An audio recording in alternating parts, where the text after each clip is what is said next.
my Infoscions, and a very warm welcome to yet another special edition of Culture Café with me, Aarti. Today, I take you to the land of the Carnival. That's how they said I should pronounce it in Portuguese, but yes, you guessed it right. I'm talking about Brazil. To share with us all these beautiful facets of Brazil and a lot more, we have with us a very special guest, Marco Aurelio, an InStep Intern from the charming city of Belo Horizonte. Welcome, Marco, to the show. ¿Cómo estás? Namaskara, Aarti. Hege idira. That's nice. I'm learning Portuguese, or at least trying to, but you sound like a pro in Canada. Once again, welcome to the show, Marco. So, let me start by asking you the question that's reflected on your t-shirt. So, for Brazilians, what is football? Football is not only a celebration, but it's also the way of life. The passion is inside our blood. And then when you talk about Brazil in soccer, our demand is stratospheric. And when it's about Argentina, you must know it's the same feeling as India against Pakistan. And with this feeling of passion that we won 5 times the Soccer World Cup.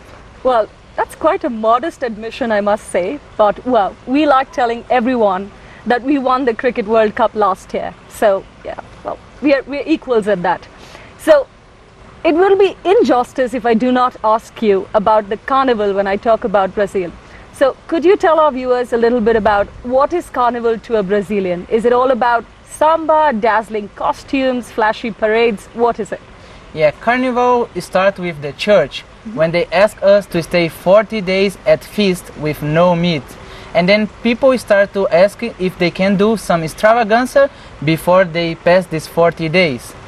And then in the 15th century, the Pope Paul II, he approved it.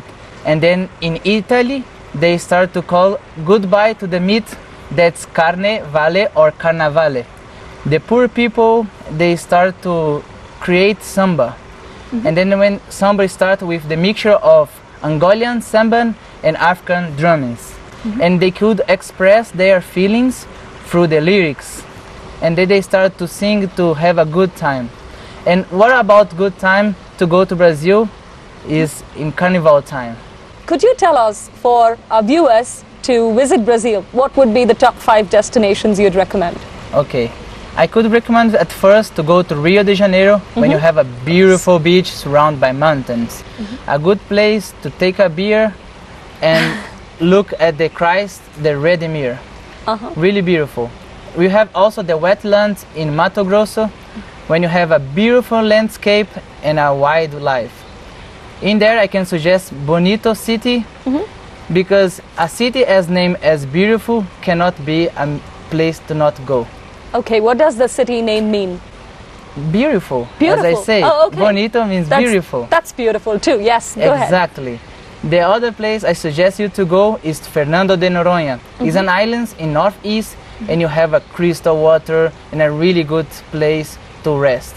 You can also go to Florianópolis, a German colony in south of Brazil that you can enjoy the cold temperature, drink a good wine, or even enjoy it in summer as a great beach they have in the most cleanest city in Brazil.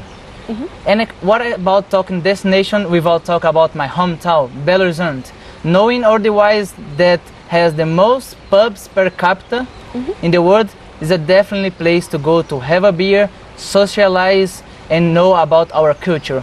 I also recommend to eat pão de queijo. It's a bread cheese that's really delicious. You're gonna love to be there. Well, I'm almost tempted to go to Brazil right away, but a couple of questions before we go. I wanted to ask you, what are the movies you'd suggest our viewers to watch for realizing the essence of Brazil? So would City of God be a good example to know a little bit about Brazil, or would you suggest some other movie? When we come to Brazilian movie, everybody says City of God and Elite Squad. They're really, really good movie.